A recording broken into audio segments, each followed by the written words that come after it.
Dave, Yes. when you were a kid, did you ever just pop into your little indie game store and just buy a game blind, if you like? Yes, I did that quite a few times back in the good old days. Yeah. And this is what I did, guys, with this Disruptor. As the sound disappears for me. Yeah, now that's interesting. Back. That's interesting, and I'm going to come on to why that's interesting. Okay. Oh, it's back. Right, Yeah. Dave, tell us what happened then, because the sound just cut out. Now, I was actually asked to test Disruptor on the Mr. FPGA PS1 core because someone reported that as a bug with the Mr. core. And I had to reliably inform them, no, that happens on real hardware as well.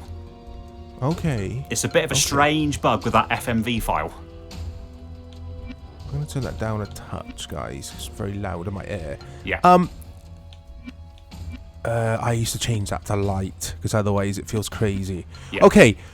So, guys, when I say buying a game blind, what I mean is going into the shop, and I'm sure most of you know this already, but just the lottery of choosing a game you know nothing about. And this game, I think I remember picking up for 15, 20 quid, which is very cheap for a PS1 game back in the day. And spending a lot of time with it. But, Dave, I'm scared. Yeah, I'm not surprised. I'm not surprised. When was the last time you played Disruptor? Oh, 2000-ish, 99. Right, let's skip that. I don't want you guys to see the footage. I want you to see me playing. It does this because I'm rambling on. Here we go. Here we go. Okay. So let's get rid of that. Is that just a demonstration that was about to load up? Yes, it was going to play a highlights reel. There we go. New game, guys. So yeah, I'm scared because regular or hard. I was going to do regular, guys. I'm not an easy guy. You know I'm not easy, Dave. Like Sunday morning. Hey, did I do regular? Let's have a look. What am I doing there? Yeah, I did do regular. Enter a name. It doesn't really matter, does it? How do I even type stuff in? There you go. G-Man. G-Man. He's GG, man. Except the name. Yeah, guys, I don't know if this is aged well. That's why I'm scared. Because I remember it being a bit ropey, but I also remember loving it. So it's a first-person shooter. We got all these cutscenes which blew me away. Yeah, that's quite impressive. Back in the day, this would have impressed me as well. Real actors. Look at this. Looks proper cool, doesn't it? Real actors with really bad acting. I'm going to skip it, guys. Very wooden. He's still talking in my headset. He's still talking. Yeah, I can hear. Yeah. Wow. And here we But go. yeah, having that, man, having that in your bedroom blew me away. So we got the D-pad here, guys. It's PS1, obviously. Whoa. Wow. Sorry, A to shoot. This looks quality. You can use the shoulder buttons to go left and right. It's very strange, the controls, but first-person shooters were around this time. They were, but this has got the sort of feeling of Doom and Quake Doom. to a degree. Yeah. I really like the look of this. This looks really decent. It's a blatant rip-off of those games you just mentioned. So I've got a small clip, that's your ammo. I got to remember, so this, guys, basically is how you sort of sidestep left and right. Yeah. The D-pad left and right does this. Oh, it moves your camera. Spins you. Okay, that's interesting. So you do strafing and spinning. Spot on. Yeah. Right, so turn around, Mike. Come on. Here we go. So this is going to be tricky, guys, but... How'd you open the door? Hey! Like oh, Jesus! I like that. I like that. I have to say, I was nervous about this, and already a few seconds in, this still looks and sounds pretty good. Yeah, I've got to say, I'm really impressed with this.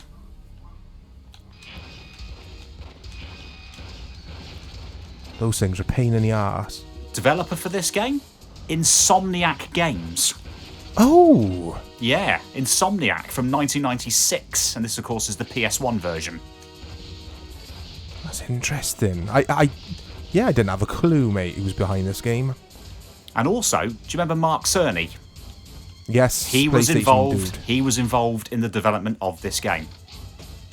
Was he? Yes, he was. According to Wikipedia, I must stress that, guys. What does that do? Nothing. Oh, Beer's jump. Yeah, that's handy.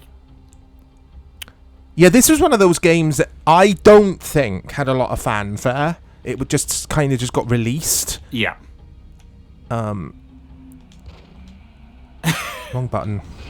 Wow. Yeah, it kind of just got released, and honestly, my brother and I, we used to spend hours upon hours trying to finish this game. We never did finish it. We did get to the end, to the last stage. Yeah. Oh, the doors looked like they were going to come down onto you then. Yeah, they did. Yeah. Whoa. Whoa. But I'm gathering from the okay. control scheme, it's all a bit awkward. It is awkward. It's very polished to play.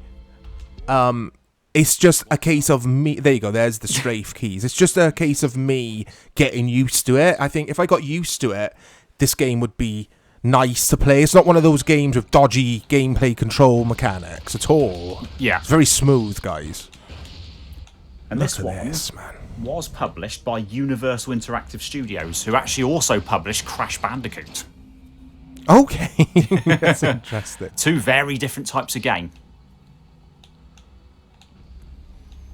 Yeah. That goes without saying. Very, very different games. Very atmospheric sort of soundtrack going on as well, which I like. It's so good. It's still so good, this game is, guys. All those years later. The PS1, man. Such a damn good console. Can you imagine this decked out in lovely 4K graphics on the PlayStation 5 or Series S or X at 60 frames per second? I'd love that. I'd like to see a lot of these games come back in some sort of form. Yeah. There we go. But I kind of contradict to myself there as well, because I do say that all these remakes and remasters are kind of a lazy way out for some developers, or an easy way, I should say, to make new video games. But there are some sort of cult games. I class this as a cult, which I would like to see remade or remastered. Right, so there we go. Yeah. I mean, the thing with this one, though, you could let them off if this was remade, because this is from 1996, so we're talking 26 years ago at the time we're recording this. It's not like a game that was re-released on PS2, re-released on PS3, re-released on PS4, re-released on PS5. Yeah. You know the kind of games I'm talking about. Yeah. Looking at you, GTA 5. Yeah. Yeah, and Skyrim and that and kind Skyrim. of stuff. Yeah.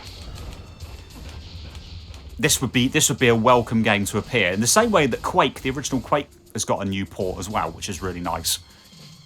Yeah, I like Quake. Same as.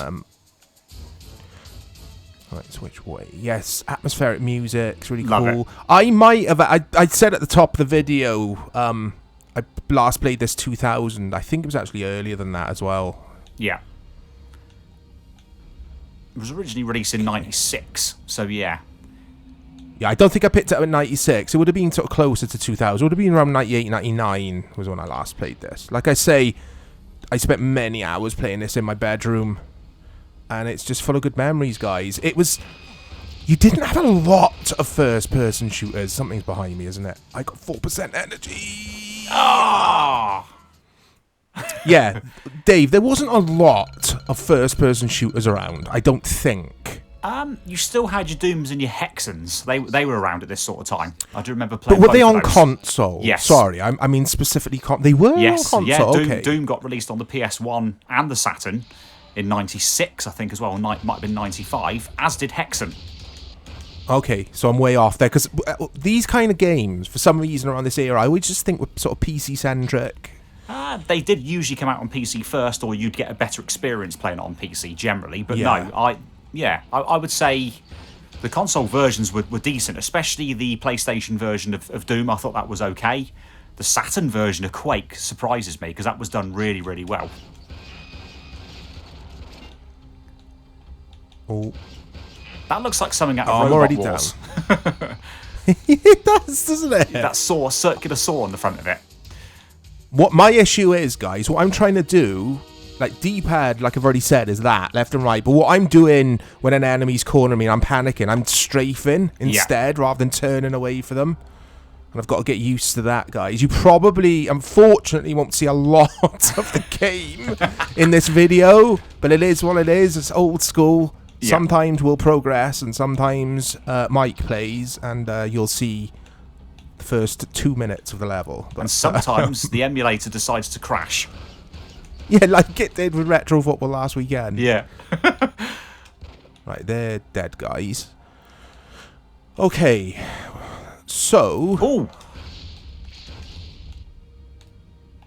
very responsive, guys, like I've said, to play. I'm actually using RetroArch, aren't we, mate? I'm using the Series X controller. It all runs very, very smoothly. yeah. RetroArch with an emulator called Swan Station, or also known as Duck Station. And it works really, really nicely. Oh, he kills me every time he does. Right, we've made progress, but there's something behind me. I'm sure there is. Turn around. Yeah. Oh. Oh yeah, and also I forgot to mention as well, Alien Trilogy was a shmup as well from this sort of time frame that was on console. So yeah, I'm really starting to forget. Alien Trilogy was very, very good as well. Yeah, I played it, yeah. Duke Nukem 3D, I've just remembered another one. That also came out on PS1 and Saturn. My first-person shooters around this time were the obvious ones. Yeah. Like this. Well, this isn't obvious, but Perfect Dark, GoldenEye. Yeah. The usual games. For me, it was Doom 2 and Duke Nukem were the shmups that I played at this sort of time. You see, I didn't play a lot of Doom and Duke Nukem. I did play them, but Yeah. I didn't own them. I used to go around this guy's house next door, and he was a PC gamer, and we'd play into the early hours of the morning Duke Nukem on his PC, and it used to blow my mind, especially because of the adult theme of it. Yeah, same as. I was lucky to have Doom and Doom 2 on our PC at home at the time, and it was a lot of fun. And Duke Nukem I got a little bit later on PlayStation. I didn't actually have the PC version of that one. But I have played the PlayStation versions of Doom and Doom 2, or Ultimate Doom, whatever they call it these days. I'm ashamed to say, guys, I've never owned a Doom game. I am ashamed to say that. What I'll quickly say about this game, the reason I've stood here for a while, is a bugbear of mine. It's a negative. You can't point your gun up or down. No. So you can go left and right, but you're always at you're always at this same level. So if I'm up here and there's dudes down there, I can't point my gun down, guys. That was typical of a lot of these shmups, though, wasn't it? Because Doom was exactly the same. You couldn't aim up or down. Was it? Yeah, you literally just shot straight ahead of you. But with Doom, the bullets would magically go up or down depending on where the enemy was stood, as long as you were aiming in their general direction. Yeah. Yeah, that's right. I remember that, actually. Yeah. Right, okay. Just pop in and out. This is Dark Souls tactic, guys. Go into the room, trigger the enemy, and then dart back. It's like me and you, Dave, on Division. It's a good idea. Draw them out into an area where you can basically blitz them, or you can run away and get a bit of space and then blitz them, is what we used to do on Division. Yeah, so your back is covered, basically. Yeah. Got nothing behind me. There you go, dudes. It's a good strategy. Right. So yeah, I think this is really good. And just a quick one for the guys. If there's any games that you want to see me and Mike play through or suffer or, generally cover on the old school, drop a comment below. We'll be interested to see your suggestions. Yeah, we will, guys. We do, like Dave's already said, we do honour the shout-outs. Yes, we do. Well, not the shout-outs, but your replies. I can't think of the word, but when you ask for a game, what's the word, Dave? Oh, look, password. Yeah, autosave successful, but you've got a password. Yeah, weird. Your suggestions, guys. There you go. Your suggestions, we do take them seriously. Here we go, cutscene. This is my dude. This is the protagonist. This is who I am, I think. The guy on the left. It reminds me, the acting and the footage, I don't know if it's satire. I don't think this is satirical, guys. I think it's supposed to be serious. I might be way off. It reminds me of movies like Starship Troopers around the time. Yeah. A lot of this footage also reminds me of Wing Commander. I don't know if you ever saw Wing Commander. No, didn't. Ooh. Yeah, Wing Commander was a game that also had lots of video footage. And I believe there was a PlayStation port. Look at this grainy footage. At the time, it would have looked quite good, though. On a CRT, you wouldn't have seen the grain as much. It would have looked good. I loved it. I loved it because I'm not a movie buff, guys, but I love my films. And to have this on your console in your bedroom as a kid, I mean, look how dodgy this teleporter is. But at least they've made the effort to actually use real props for the video game you're playing. Yeah, they've made something that represents what's in the game. So that was the thing you walked into at the end of the first level. Yeah, it was just so cool. Here we go. He's outside, I think. Oh, no. I remember this. This is hard, this level. Right. Oh, was that like a giant mosquito that's coming after you or something? Exactly what it is, mate. Yeah. Oh, Or my an God. alien version of it. It's got, like, pincers on its arse. Yeah. Get away from there. But this is cool. I like the variety in the levels. Yeah, it was a cool little game. It's, like I say, I don't know if it reviewed well. I don't know, mate, if you can get up its reception. Yes, whilst I can. I'm playing. I can, actually, so I can tell the viewers. It seemed to get reasonably good scores, Mike. So 7.5 out of 10 EGM, 7 out of 10 GameSpot, 8 out of 10 Okay. IGN. Yeah. Okay, yeah, I'd agree with that. Yeah. I'd probably go up to an 8 for this game, or maybe even a 9, because I played it so much, but yeah, that's fair. Yeah, they liked it. Was generally reviewed quite well. So it was a good game back in the day, and I still think, looking from the way you're playing this, I still think it's a great game today. I think it looks awesome. I don't know why I paid so little for it, unless it was... I mean, what was the general price, mate? PS1 games. Oh, we're looking £40 to £50. Yeah, that's what I thought, because Yeah. I definitely didn't pay more than 15, 20 quid for this, which I never really understood why it was so cheap.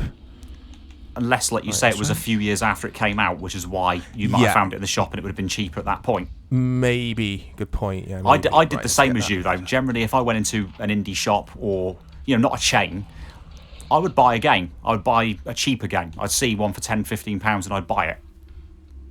I used to do it all the time. Yeah. We had a cool little indie shop called Fifth Dimension, and I always used to pop in there and see what was up. And like I say, guys, go in blind. Just grab a game from the shelf. If I like the looks of the artwork, let's give this a try for 15 quid. If it's dog, it's still going to be funny because it's so dog-chod. And that was why it was so important for the game developers, the publishers, or whoever was designing the box art to make sure there were some good-looking screenshots on the back of the box, because Yes. I was the same as you. If I didn't know about a game, but I saw it on the shelf and its cover grabbed me, and I looked round and thought, those screenshots make this game look amazing, I would have bought the game there and then, exactly like you did with Disruptor. Yeah, it did help. This section here, guys, has got the Halos about it. I mean, obviously, this is before Halo. That sort of open world feeling, even though Halo wasn't strictly open world, it did have that vibe going on at times in this game. I'm trying not to get hit by this flame that this... Is it a bear? I don't know what the hell it is. But it's pissing me off. Oh, it looks like a giant reptile.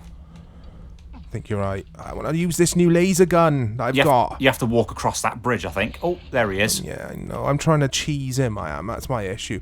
What is jump? That B? Why Yeah, it was am I B. jumping... Oh! Right. The bullets do fly towards them, exactly like it does on Doom. Okay. But I think you still need to... Yeah, there you go. Right. You've killed him, but you do still need to walk across that bridge. Yes, I definitely do. But it's really bloody tricky to... You jump on, and then you fly forward... Yeah. And fall off. Right. You can bugger off. Yeah, there you go. This is how I play shooters, guys. Everyone plays their games differently. I play shooters slowly and surely. Kind of just enemy at a time, get my surroundings, get my bearings. It's a good idea. I'm a bit more gung-ho, which is why I generally die a lot when we play shooters. Especially online. My brother Matt plays it. My brother Matt plays games like that as well. I've been trained, I think, by Dark Souls, guys. I always go back to Dark Souls. I don't think I'm some cool player because I play the Dark Souls games. I literally just do really enjoy them. They're very difficult, but it sort of trained my brain into sort of taking every little corner seriously. What was strange, though, is the way I used to play Streets of Rage, and I know this is taking it wildly off of topic, I did the same as you. I'd entice an enemy, and then I would back off and then deal with that enemy. I wouldn't just go what straight game, in. mate? Sorry, I missed the game you said. That was Streets of Rage, the way I used to play that game. Yeah. Yeah, I would try and get an enemy active by walking towards them and then going back, but not just go straight into the screen so all of them came after me. I did a similar strategy. Yeah. But for some reason, when we play shmups, and you've seen it with me when we played online, you're always seeing me running off and going for it. Yeah, which is fair. So some people play these games. You were good at Streets of Rage, though, because we played some co-op. I'm dreadful at that game. So it's just what... like some games I find really difficult. I find racers difficult even though I love them, and I find, again, beat 'em ups quite difficult even though I love them. Shooters I've always been pretty good at. Yeah, I love all of the above, and I find shooters difficult. I really do.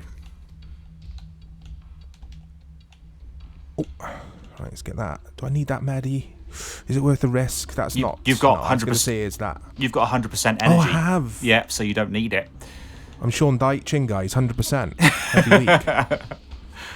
Right, where do I go? Not down there. That's going to kill me, isn't it? So what about is there a map system or something on this game? I'm guessing not. Pause and back button. Oh, does that? There's a map. Okay. That's got the dooms about it. Definitely has. I've got a shock along with my conventional weapon to destroy the mutants. I wonder what button that is. Make it through the factory alive and teleport out. Okay. Yeah. So let's look at that map again. Is that green flashing thing me, isn't it? That's you, yeah. And it says real time on. So does that mean when you move in the map, you're actually moving? That's strange. But that used to happen on Doom as well. That's exactly what would happen on Doom when you brought the map up. You could keep moving and you'd see the map move. Right, let's see if I have to go here and jump up there. Oh yes. Oh look, there's another mutant. Yep, he's dead. You have to jump across that gap. Some platforming. Yes. Oh wow, I like that. Oh, he's taking a hit. Me. I should be using my strafe here like that, but but that's not killing you. I was expect that to do what it does on Doom and just start taking energy off you and killing you. It's not. Yeah. I was assuming the same, mate. Very, very good AI in this guy. That's good though. That's good because you can see the current of the waters flowing that way. So that's quite good the way that happened actually. Yeah, I'm actually fighting against the current, guys, there. If you stand still, it would take you. Yeah, the AI is really good on the enemies in this. Really good. Yeah, they are. It looks like a tough game, and you're on regular, aren't you? So imagine this on hard difficulty. Wow. No, I rarely put games up to hard, guys. I always play on default normal, unless it's a footy game where you kind of have to put it up to hard, otherwise it's winning every match 3-0. Yeah, because we generally master those footy games quite fast. I'm the same as you. I'll try and play games on normal difficulty or regular before even looking at any other modes. Okay. This is so annoying. It is a little bit fiddly, guys. I will say that about it. It can be a bit... There we go. Fiddly. Hey. I don't need health. What's this move that I can do? Because you can see on the bottom left move, there. Yeah, so is it one of the shoulder buttons or something you can press that does it? Or one of the other front face buttons? Oh, there's an enemy. Oh. Alright, because to do that, and toggle my weapon, maybe it's RB. Yes, it is. How do I do it? Maybe it's one of the other fire buttons. Oh, that is it. I was doing it, apparently. Oh. If... That's just firing off your normal weapon, though. That's not doing anything. It is, isn't it? Yeah. So I wonder if one of the other action buttons is meant to trigger it. Oh, God, you're back to Robot Wars again. Oh, no. As I die there. Guys, I think I'll call it a day there. You got a good look at Disrupt on the PS1. It is super cool. It's still loads of fun to play. It's a very good first-person shooter. Look out for more content. Come into the channel. We've got loads of stuff planned. We have the Halloween special, guys, which will be uploaded around Halloween. Keep a lookout for that, and we'll speak to you all soon. Take care.